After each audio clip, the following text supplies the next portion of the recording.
Welcome back, you beautiful souls. We are beginning our sex series. I've been so excited about bringing this to you. I can't even tell you how excited I've been. So, to kick it off, we are starting with an interview with a health nurse, and we are talking about some juicy stuff. I'm warning you, we get into some serious details over the next many podcasts in different ways. So, strap on and get ready, because we're about to talk about sex. Let's talk about sex, baby.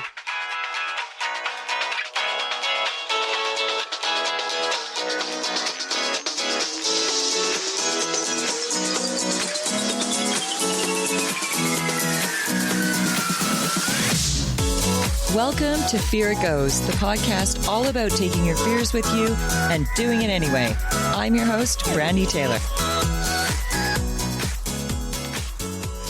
Hi, Megan. It's so great to have you here. Thank you so much for being on Fear It Goes and being a part of our sex series. It's so exciting. I'm excited to be here. Thank you for acknowledging this whole wonderful realm of sex. Yay! Who doesn't love sex? Did I just say that? We are talking about communication and the things we should consider with our partners. Yeah, the fun communication, because actually it can really be fun. You can turn it into something so fun and so kinky, like talk during sex. Tell each other what you like, what's working, and it's so much sexier. And so I'm not sure where this podcast is actually going to lay out in the spectrum of the series, but in the BDSM, we talk about the conversations had prior and how important they are to set some guidelines with each other, have the conversations with each other. And the beauty of having conversations with your partner, and yes, it's very vulnerable. It is. There's no denying that that's a vulnerable moment with your partner, but that's also one of the best connectors you'll ever experience because you're both vulnerable in that moment. And it's going to lead to better sex. It does. Because you're going to trust your partner more. With more trust, you can let go. If you're letting go more, you're having better orgasms. Not just and ultimately, I mean, I want better orgasms. Let's not kid ourselves here. We all want spectacular, mind-blowing, head fall off your shoulders Even kind though of for orgasm. some people, that's not the end game for them. Nope. There's lots of people that are practicing really beautiful relationships, and orgasm isn't their primary goal. Mm-hmm. Yes. But when it comes to having really great sex, and really genuinely great sex, it's through our ability to be able to be really good communicators with our partners, being open, honest, truthful, and saying things like, I've contracted this virus. I just think that you should know this. I haven't had an outbreak in 10 years, or I just contracted it. I found out. Or I have had recent outbreaks, but I'm on medication that drastically reduces the likelihood of me passing it to my partner. And so that we're clear and that I'm giving you this respect. And then there's also the other side of being able to communicate the things that we really want when we're with our partners. Mm-hmm. And it does lead to a lot more adventurous fun. Yes. And honestly, that's part of the joy of sex, is being able to have fun. Treat it like you're a kid exploring, because you are.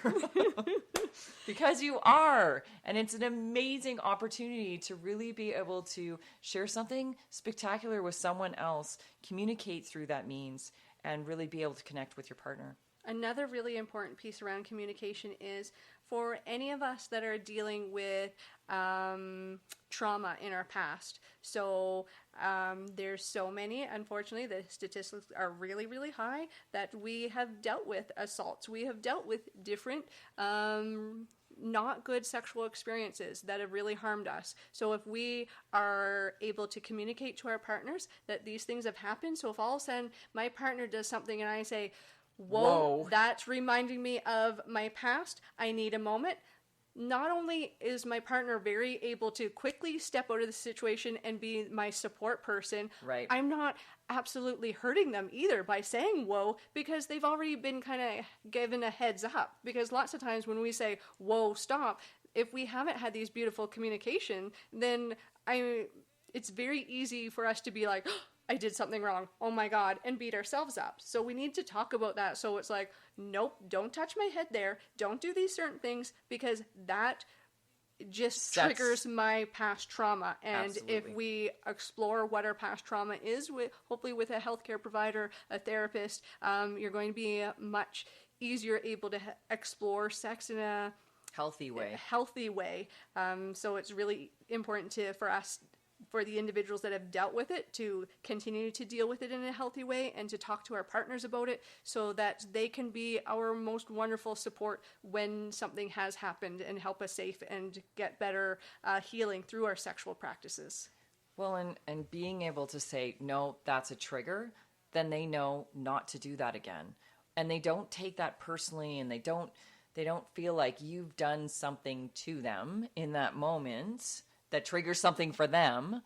You just have an opportunity to just be honest in you. And they have the opportunity to hold the space for you to be honest in you. Yes. All of you. Mm-hmm. Good, bad, and ugly, right? Mm-hmm. For any women more prone to urinary tract infections, let's talk about that for a moment. Yep. So we need to really think about our anatomy. What's happening with our anatomy? So if you think at the top of the pubic bone is our mons pubis, and then right underneath that is our clitoral hood. So obviously clitoral hood, clitoris, that's where many of us like to be touched. That's where a lot of our nerve endings are. So that's a great place for us to touch ourselves, for our partners to touch. Then obviously our vaginal opening, that has lots of sensation there. And that likes to be touched. That's where things go. That's our hole. Okay? So we have our clitoral hood, we have our hole. In between that is our urethra. Our urethra is really sensitive for anybody that has a potential for UTIs. And so that's where bacteria gets backed up. So that's why after sex you're supposed to pee, to just flush your urethra to help prevent UTIs. But if you're already like, oh my God, I get UTIs all the time, well then you don't want to be playing in that middle land. You can play at clitoral hood, you can play at vaginal opening, but don't go in the middle lane. Okay, so how do you avoid that? Because it's all pretty close together. You just think about where it is. Get a mirror out and explore yourself. Okay, this is this part, this is this part. And then some people really enjoy urethral play, but they're typically not the ones prone to UTIs. And unfortunately, if that's what you enjoy, well, you're going to continue getting UTIs. It's just basically, if you're prone to UTIs, that's your no-play zone. So you need to know about your no-play zone, and so do your partners. And it's really interesting to just get out the anatomy map and say, I like being touched here. I like being touched here. Don't touch me here, because as soon as I have a UTI, we're not having sex. We want to have sex. Right, because they hurt. Yes. Yes, they hurt. They're not fun. And if you're prone to UTIs, you may not be able to engage in the same amount of anal play, because as soon as you're talking about the anus, you're talking about more bacteria. If you're introducing potential more bacteria other places, well, then you're looking at increased potential for UTIs, increased potential for bacterial vaginosis as well. Bacterial vaginosis is when the good bacteria, lactobacilli, die off. Opportunistic bacteria take over. So that's when the vagina has kind of that fishy smell. So if you like to have anal play, you want to have condom anal play, barrier anal play. You don't want to be obviously going back and forth. We can't do that. But even if you're not going back and forth, you don't want penises one day going in the bum and not being covered and then going into our vagina the next day, because some of that bacteria is going to get backed up inside the penis. And then if there's any ejaculation or fluid bonding, then you're taking that bum bacteria, putting in the vagina, and leading us to fishy smelling vaginas, which leads to less sex. Again, Sex Ed 101, because these are just things I didn't know. The things I didn't know, I think that's what I'm gonna call this podcast episode, Things I Didn't Know. And yes, there's going to be lots of people that say, oh, I have lots of anal play and I don't have bacterial vaginosis. And that's awesome if you're one of those people. But if you're prone to these infections, it's one of those extra steps, extra measures that we can think about to help decrease the likelihood of it. So if you're like, yeah, I get BV all the time, we'll have covered anal play. And if you're like, yeah, I get UTIs all the time, well, don't play around the urethra. Good to know. Mm-hmm. Maybe I'll call it that. Good to know. is there any symptoms? Is there any specific things that people should be aware of? Like you just said, if it's smelling a little funny or funky, you probably have an infection and you should get it checked. And it may not be a sexually transmitted infection, because bacterial vaginosis is not a sexually transmitted infection. Lots of sex can increase the likelihood of habit or new sex partners, but it's not a sexually transmitted infection. So again, anything outside of your normal, if you're having discharge from the penis, you're having discharge from the vagina, you're having discharge from the rectum, none of that is good if it's different from your normal discharge. Right. So come and get tested. If you're like, yeah, I'm just having lots of awesome sex. Well, guess what? Part of having lots of awesome sex is having lots of awesome STI testing too, because that's just going to increase your confidence and ability to have better sex. Dear God, we all want to have good sex. And Actually, awesome sex. Let me rephrase that. Awesome sex. Not good sex. No. Awesome sex. Next level. The other thing is, if all of a sudden you have lumps, bumps, open sores on your genitals, don't wait to see if that's going to go away. If you're like, I think that it's ingrown hair. Oh, I think it's razor burn. Oh, I think it's a yeast infection. Don't think. Go to your healthcare provider and know. Have them look, have them swab, have them determine what it is. Because lots of times I can think that I have something and I Google it, and Google isn't really that helpful for determining these things. But WebMD. WebMD is going to tell us we have cancer and tell us that we have HIV. And that we're dying tomorrow. Yes, which nobody with HIV is going to die tomorrow. So it's not helpful. Actually go and have it checked out. So, and for lots of us women, we've never been told that it's okay to look at our own anatomy. So if you've never looked at your anatomy, please go get your mirror now, look at it, because I have so many older women that they're like, I have a bump. I'm like, do you?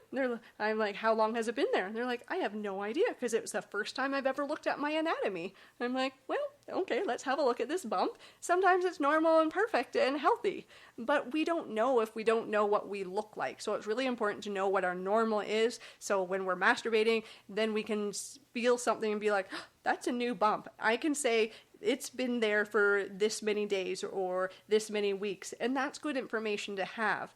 So you want to pay attention to anything that's new. You want to know what your normal is. And if you have questions about, is this normal? Well, ask your healthcare provider. Ask your healthcare provider. Get checked. Get your shots. Holy cow, I'm going in for shots. I didn't even know I needed to get them, and now I absolutely have to go get them. There's the myth in the community that I can have oral sex and I'm not at risk for STIs. This is absolutely incorrect. We can get chlamydia in our throats. We can get gonorrhea in our throats. We can transmit syphilis. Syphilis is making a huge comeback. We do not want syphilis because the treatment for it is very painful. So we want to think about, oral sex can be really healthy, can be really fun, but we want to talk to our partners, and if you're trying to mitigate, lessen risk, then you're having barrier sex, and if you're like, I want to have barrier-free sex, then you're going and getting testing done once you have testing, and then taking away barriers, or then introducing oral sex. But there's this whole myth that oral sex kind of comes before any type of penetrative sex, when we don't cover anything for oral sex typically. So there's a lot of STI transmission right now through oral sex that people are like, I had no idea that I could transmit that. And so testing for that is as simple as a throat swab. Yes, a throat swab for chlamydia and gonorrhea, or your blood work for syphilis. Not really invasive, but extremely important to be tested, because you can carry this without even knowing it for a long period of time and pass it on. And it's important for lots of people so it's confusing on who gets a throat swab and who doesn't. So for the longest time, we only thought if there's a penis in the mouth, then that's who gets a throat swab. But then it comes back to our whole biases around heterosexual sex versus gay sex. Whereas really, if there's any type of toy, penis going into the mouth, doesn't matter if it's a girl penis, doesn't matter if it's a boy penis, then if there's penetration into the mouth, then we're swabbing the throat. Okay, so thinking about this, what does that mean for oral sex if it's a guy on a girl? Because there's still fluid exchange, but it's not at the same, it's not getting to the very back of the throat. And so that we have to think about anatomy and the cells that like to grow these different infections. Syphilis, highly contagious. So syphilis, either way, doesn't matter. But for chlamydia and gonorrhea, typically when there's penetration. So if you're sucking on a strap-on that has genital fluids on it, then we're going to swab your throat. If you're sucking on, again, lots of our females out there are trans sisters. They have a girl penis. So if you're sucking on a girl penis, you still need your throat swabbed. If we're sucking on a boy penis, we're getting our throat swabbed. If you're like, you know what, I just want to know. Well, ask your healthcare provider. We're never going to say, no, you don't need that. If you really want something and you can be like, yeah, I've had a lot of fluid there, well, then you can argue that. You get to, again, drive your health care. We'll try and give education and guidance, but if you're asking for something and it's not an uneducated request, then we're going to listen.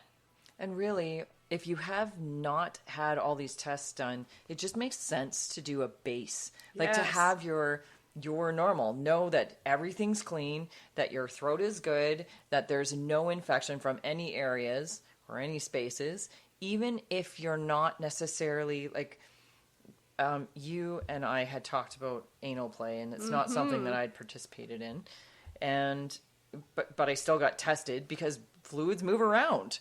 We, as women, in a healthy way, wipe front to back. So we can introduce infections into the rectum just by simply going to pee. Or there's a theory, there's not a lot of evidence that supports it, but there's a theory out there that through oral sex, chlamydia and gonorrhea gets introduced into our digestive tract, and maybe it travels all the way down to the rectum. Even with our sex toys, maybe I don't allow penises in my bum, but I put a toy in my bum. So then that potentially can pass fluids. So again, for a baseline, it's not a bad idea to have your bum swabbed. The whole workup, like the throat swab, the blood work, just have it test, all done. The throat, and for us women out there, before you always had a speculum exam when you had testing done. If you're not having symptoms, you can have a urine test instead of a speculum exam. So for so many women, they're like, oh, I don't want to have testing done. I find that really invasive. I don't want to do that, especially if it's a new healthcare provider. You don't have any rapport with them. You don't necessarily want that. Hi, stranger. Please do all these things to me. Stick things everywhere possible. And again, for anybody that's had any trauma in the past, well, a speculum exam done by a healthcare provider can be re-traumatizing if there's not good communication. So again, there has to be that good piece of communication. So you can have urine testing done. So there's different ways of testing. So you just need to let your healthcare provider know and just say, oh, I'm not having symptoms. I'd prefer to have it this way. And it's great that you now know that there is another way, because I didn't know that you could go non-speculum. Yay! Yay! If I'm going and having testing every 3 months, I do not want a speculum exam every single time I do that. No. No. And guys complain about a little finger up their butt. Well, let's talk about the men, because there's a lot of men that back in the day, every time they went, then they had a urethral swab done. Well, we don't do that either. So, yes, if you're having symptoms or you're a sexual contact, that's an option. Again, you own your body. You can say no to that option. We'll talk about the pros and cons of that decision, but you always get to say no. Your healthcare provider doesn't get to just say this is what's happening. You own your body. You can, again, tell them what you want. But again, if you have a really great healthcare provider, they're going to say, well, if you're not doing that, this is what you're missing out on. Right. So you do not need to have a urethral swab. You'll have urine testing done. If you don't have any symptoms, you're not a sexual contact infection. So for all of the males out there, if that's a worry for them, then certainly they can do urine testing. And prostate has come a long way. Also, more often than not, you don't have to get the finger. You're not getting that at the STI clinic. It's blood work now, I understand, and it's supposed to be quite accurate, which is great. Yeah, and for a lot of our individuals that are dealing with body dysphoria, or if they're in transition and they're not wanting to have a full physical exam, I hope that you find a healthcare provider that you feel safe and confident to have a physical exam with. But if you're not, again, you can do urine testing. So that's really important because our trans individuals are not getting the care that they need, and please know that you need care, and if you're sexually active, then this is still part of normal, healthy sex, is that you need to go and have that testing done. So just know that there's lots more people going through transition that, for whatever reason, they've had terrible times with their healthcare providers, and as healthcare providers, we know that, and we're sorry, and we want you to come back because we're ready to see you. So let's say, actually, I can't even imagine the transgender is experiencing really bad things with their doctor, like their GP, let's say. Would that be typical testing they'd have through their GP? Because I know, like, my GP can do it. Yeah. Certainly can. I prefer not to do it with my GP. So that's another thing I suggest to people, that, again, if you're one of these frequent flyers that are having awesome testing done every 3 months, well, maybe you go to a STI clinic 1 month, and then 3 months later, you go to your family doctor. 3 months later, you go to a clinic, so that you're not putting the burden on one part of the system. Because if you have a GP, well, part of their job is your whole health. Again, sexual health is part of your whole health. Absolutely. So if you have a GP that's saying, no, I won't do STI testing, that's a big red flag. Again, there's no shame in sexual health, and so there should be no ability for them to say, no, I'm not taking care of that part of your body, because it's really important to body parts. We want to take care of them. And if your doctor is saying, no, I won't do that, I would be really surprised. Well, it turns out there's lots of doctors that do that. There is no shame. And this is, I think, one of the biggest reasons I'm putting out this series, is because I really want you to feel free to explore who you are in every way. And sexual health is very freeing for you as a person. It's a big part of ways that we communicate with our partners and are able to share and connect with our partners. And it's a beautiful way to explore. Absolutely. And it's fun. And it doesn't stop at any of the ages either. So for all of our older listeners, when they're being told by their doctors, oh, you don't need that test. Oh my God. Absolutely. Have confidence that you are sexually active and healthy. And please tell your healthcare provider that, yes, you absolutely do need that testing because you are still sexually active. Oh, and I've heard some very interesting stories about the older generation and STIs. Because they aren't being tested often enough. They're not being tested often enough, and many of them are coming from monogamous relationships, so either through divorce or through death, that all of a sudden they're entering new relationships. Well, these are people that never used barriers before. So to tell somebody... And can't get pregnant, so... There's not that. But if I have really bad arthritis, do I even have the ability to put a condom on correctly? Like, I may not. I may be able to have really awesome sex, but to be able to do that may not be an option. So again, if I'm not using condoms, I need testing more frequently. Just keep that in mind. Even if you are using condoms, that doesn't guarantee that you're not going to get something. So you should be tested anyway. There's human error, and if you like to dip the tip before you put that condom on, you are potentially transmitting STIs. After you take that condom off, there's still lots of fluid there, so you don't get to cuddle yet. You have to go wash your genitals, get rid of the fluid before you get to cuddle. Which, how many people do you know do that? Oh, none. We all want that oxytocin release of cuddling right afterwards. Like, that's just weird. I'm just going to get up and take a shower. All right. So take the condom off and then put the towel in between while you're cuddling so you're not having that fluid exchange. So awkward. So awkward.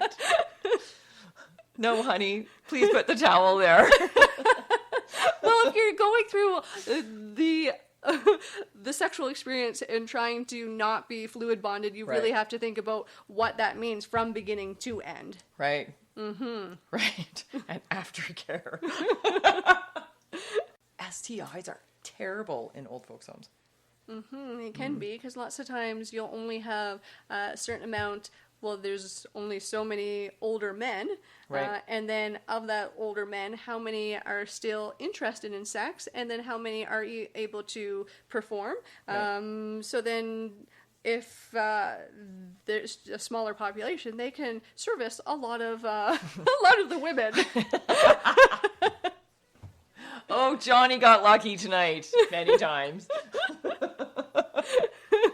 And we want to think about anybody that's intellectually challenged. They're certainly still have the ability to be sexually active.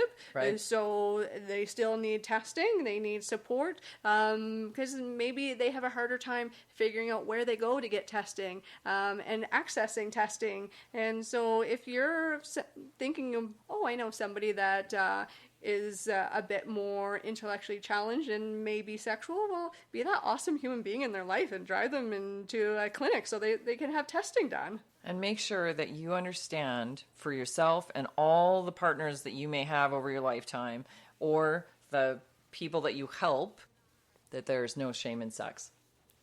Sex is something that everybody has the opportunity to experience from a very, very healthy perspective.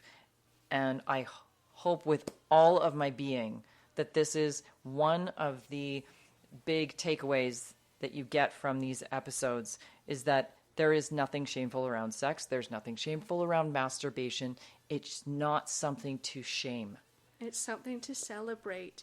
And it just has a lot of ability to bring us all joy and to feel companionship and connectedness.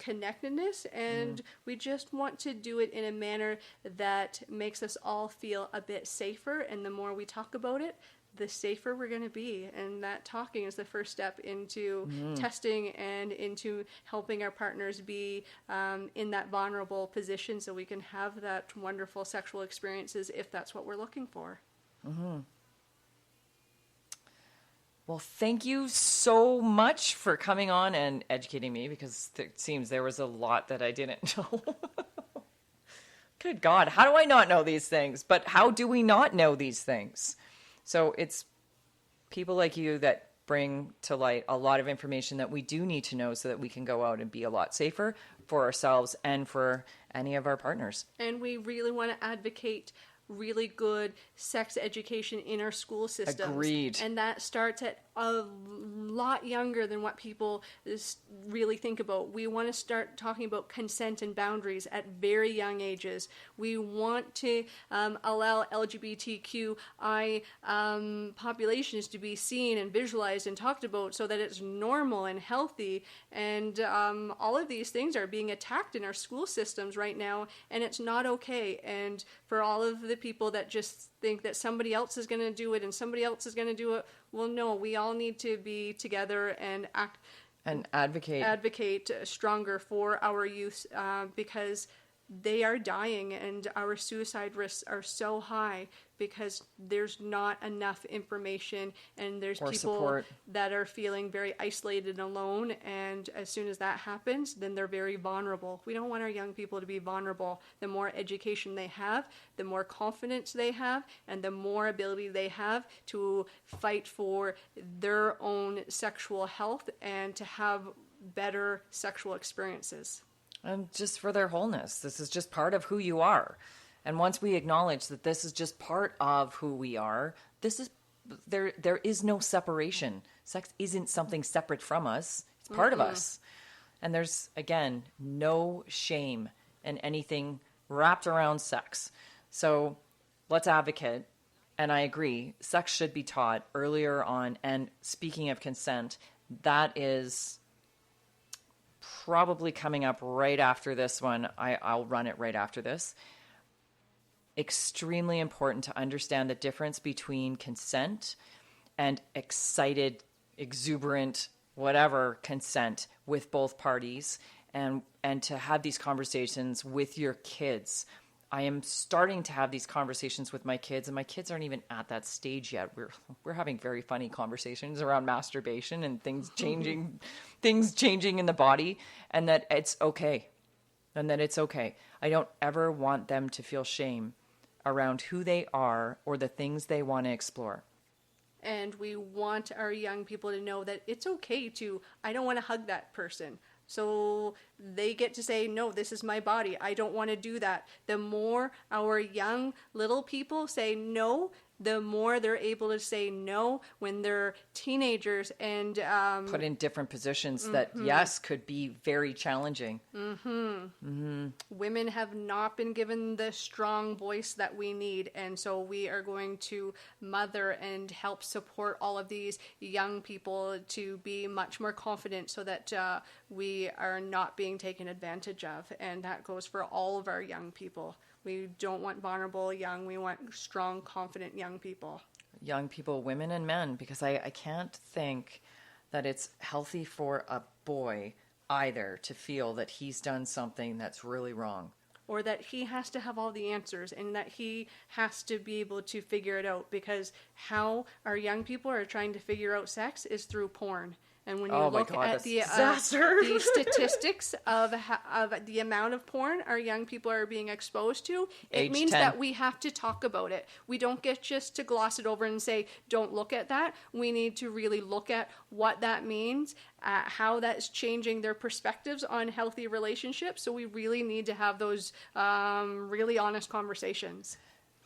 So I actually came across, this is funny that we're talking about this, I actually came across TED Talk or something like it, a talk on how porn has affected our youth and what it's doing. And exposure to porn starts by the age of 10. Now, 10. So I'm thinking, I have an 11 and 12-year-old. I have two boys. And I'm thinking, oh my God, are they already watching porn? And if they are, what does this mean to them? Because likely they're not actively watching They're actually not. They're not at that stage yet. However, I do want to have the conversations around it so that they understand that what happens in traditional porn isn't necessarily a guideline for what sex and healthy sex would look like. So if we are advocating for really good sex education in schools, then we are having really good sexual health educators talking about this and talking about what healthy sex is and what porn sex is. So young people don't think that cum shots on the face is a normal part of sex and That's that right. they get to say no, and they aren't pushed into anal sex. Right now there's so much anal sex in porn, and I've discussed anal sex lots on this segment, but that's not something that is easy to communicate or easy to do. It's very easy to rip and tear and to cause a high degree of trauma. So we have young people that are being injured. We have young people that don't know how to say no, that are being preyed upon, and that other people think that, well, it's easy. I just stick these things in here. No, it takes a lot of preparation, a lot of communication, a lot of lubrication. And so it's not something that young people should just be going for. And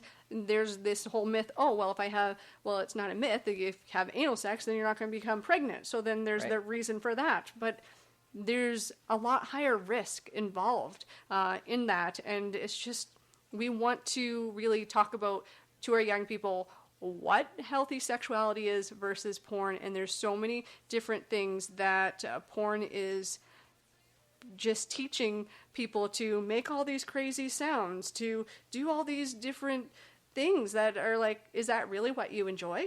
Like, let's get back to, let's teach our young people to masturbate so they know what their body feels like, what their normal is, and so that they can identify, this is how I like to be touched, and if they feel anything besides how they like to be touched, then they're able to be confident enough to say, slow down, I don't like that. I don't like that. I recognize that's not something that's not my thing.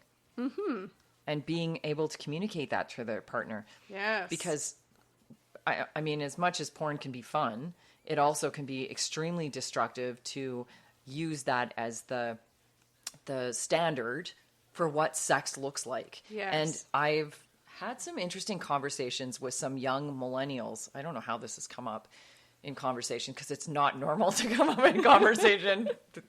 I never have normal conversations. But just around like, not necessarily promiscuity, but just their concepts and their belief systems around what sex is and how adventurous they are at a very, very young age. And there's nothing wrong with exploring sexuality, but to what extent, and does it harm them?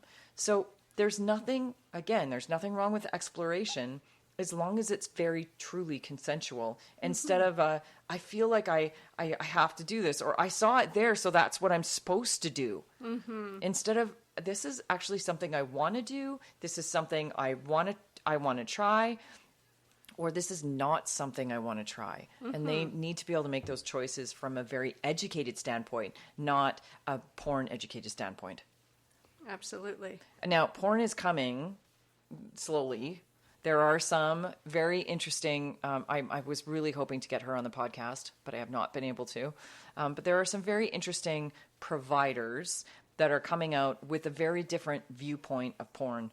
So it's showing more of the connection in the relationship and the loving experience that two people have when they have sex. I mean, it's still porn. Typically, if you're having a female director, then you are getting a bit different quality Viewpoint. of porn. And so we want people to understand what their own orgasms are like, and that it's okay if you reach that and it's okay if you don't. Yeah. And there's so much emphasis in porn on how to have orgasms, and it's just so directive. There's not enough variation, and there's so much emphasis on the male doing things to the woman, and the woman being the submissive, vulnerable person. I don't want any young person to feel that they're vulnerable. They have absolutely all the control over their own body. Yes. Yeah. And so that's what I worry about a lot, just like our young gay men. They're at times being preyed upon, and they're watching really, in the gay community, there's a lot more bondage and leather in some of their porn. And so if they're being exposed to that and thinking that that is normal, then they're being pressured into consenting to things that really they may not be ready to consent to. Or that they may not want to ever consent to, necessarily. I mean, some people, yay, all the power to you. Some people, no, Absolutely. and you need to know what your yes and no is. Yes. Absolutely. Absolutely. So Erica Lust is the one I was hoping to get on here. She is an incredible director-producer. Actually, I don't even know if she's directing. I think she is. But she has a porn company, and she does some of the most amazing films. And they're very, very different than any of the traditional porn you've watched or have not watched. Depends. But they are not your typical porn. And I love that she's bringing something very, very different to the scene. Because, I mean, ultimately, porn is going to exist. So why not change the face of it so that we can see the genuineness of what sex can be, what sex is, instead of what sex was. Because I think porn, when we look at traditional porn, it was really a pretense of what sex used to be like before women had any rights. Like really, if I think about it, It's a very good example of objectivity and making women into sex objects. Well, sex objects, submissive, and a lot of times women aren't submissive. No. And sometimes men are submissive, and sometimes that's really fun. Yeah. So what porn dictates should never be the guide for what people think sex is. And I'm really glad that there's other ways of viewing what sex is for people to view. Very harmful for our men. Our men get to have lots of choice, but porn takes away those choices from us. Well, and it's interesting too, because porn also shows women with usually these incredible bodies. They're usually perfect, or they have very disproportional bodies, and same thing with men. Mm-hmm. So men in porn don't typically have the standard equipment. Sometimes they do, but not really. Usually they come with some serious equipment. And that's gotta be pretty hard for some of the guys coming out going, I don't have that. Yeah, I'm not 8 inches. I'm 4 inches. You know what? That's okay. And trust me, some women would much prefer your 4 than your 8. Absolutely. There's this whole myth of size queens, and some people do like that, but there's lots of people, especially if you're shorter, well, you cannot take that much penetration on your cervix. That's going to cause you pain. And Right. if you're having pain, you're having cramping after sex, then sometimes that can be a reason for testing, but it can also just mean that your partner is having too much penetration in a forceful manner, and you need to listen to your body and say, I can't have sex in this way. Because you don't want to hurt yourself. Some people love it. There's a big variety, and we all get to say what we like and what we don't like. But it's okay if you're having pain and you're like, oh my God, I'm cramping every time I have sex. Well, talk to your partner about it if you've had all testing done, and be like, you know what, this isn't the type of sex that I want. Right. Right. And again, I think that's really important to know that what you see in porn isn't necessarily what goes on in the real world. You cannot shove large objects into somebody's asshole without lubrication and proper prep. Do not try and do that. Please don't try and do that. You also have to acknowledge that everybody's body is different. So one vagina will be a different length than another and can accept bigger or smaller penises. And that's genuinely an issue with porn. We see like these monstrous in some cases, and they just take it no problem and everything's great. Well, what's wrong with me? Nothing's wrong with you. You're just not equipped for that type. There's a wide variety of normal, and I have so many people that come into my office and they're like, is my anatomy normal? I'm like, is your anatomy healthy? Absolutely. Normal doesn't exist. That's right. There's no normal, but because there's such a small window into porn, and people are only able to exist in those bodies, then for the rest of us that have different looking bodies, we feel like we're not normal, when it's like, absolutely, you have beautiful, healthy anatomy. Like, go enjoy it. And Exactly. there's so many people that are feeling so much shame again and worry because they self-consciousness. They haven't been given proper education. Proper education. How many women have never seen another woman's vulva? They have no idea besides what porn shows them. Okay, so that's actually a very funny statement that you made, because coming out of a marriage, I hadn't really looked at mine, and I had nothing to compare it to. And then really, what do you have to compare it to? Porn. That's it.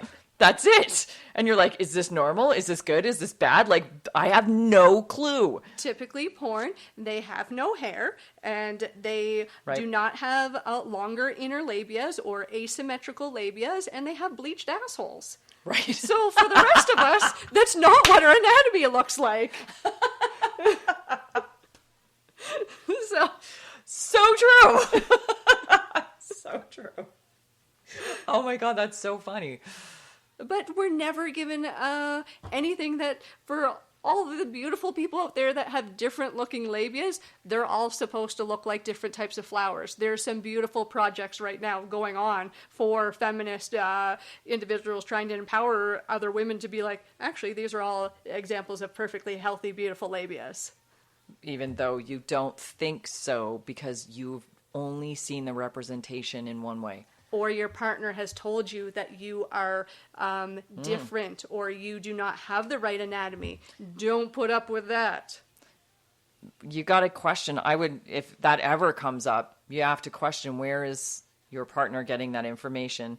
And who cares, really? In the end, who cares where he gets his information, or she gets her information, whichever way this goes.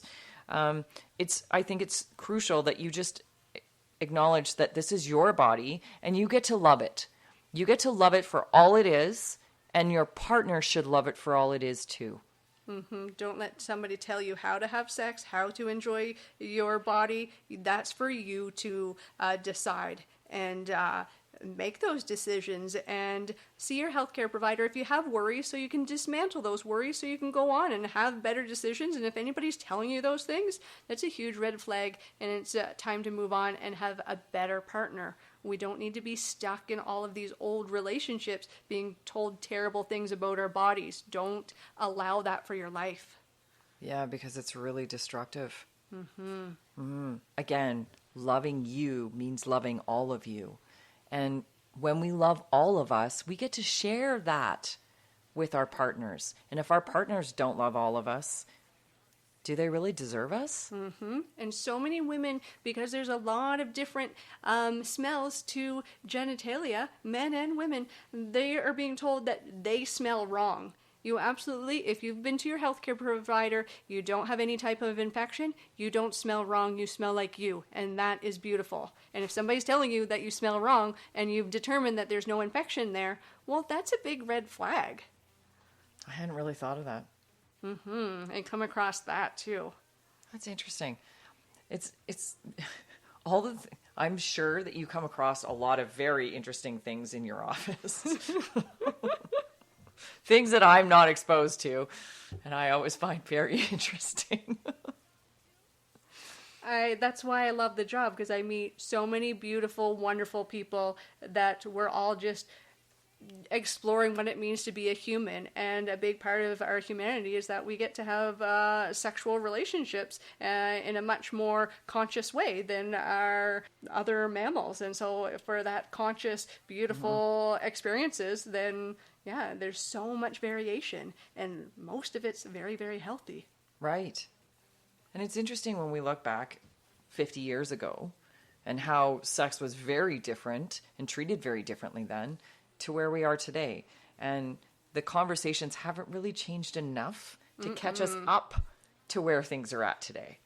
So I hope these conversations over the next multiple episodes really help allow you to question some of the things that you've wondered about, allow you to maybe reframe some of the things that you were thinking about yourself or your partner, or discussions that you're going to have, or that they allow you to explore something new and have some fun and not be afraid of that.